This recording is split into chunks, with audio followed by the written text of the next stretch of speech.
There are a lot of problems in Congress, and I've had 3 trips to D.C. since I won my primary, and the more I find out that it's broken. And there's a story that reminds me of why it's broken.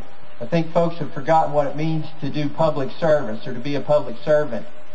There was a barber that decided he was going to cut hair for free all week as a service to his community. And so on Monday, he had a florist walk in, and he gave the florist a free haircut. And the florist said, "How much would that haircut cost me?" And the barber said, "Well, it's going to be community service this week, so it's free. I'm just trying to give something back to my community." And the florist said, "Well, I understand." So the next day, the barber comes into work, and there's a dozen roses and a thank you note from the florist. And a police officer walks in, and he gives him a free haircut, and he says, "How much would that haircut be?" He said, "Well, of course it's free. It's public service. You perform.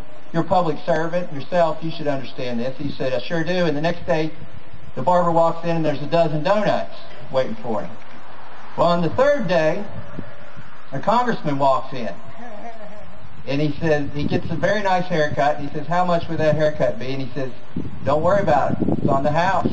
He said, "You can't do that and stay in business." He said, "Well, it's community service, and since you're a politician, you should understand. You serve people." And the congressman said, "Absolutely, I understand." And the next day, when the barber came in, there were 12 congressmen waiting.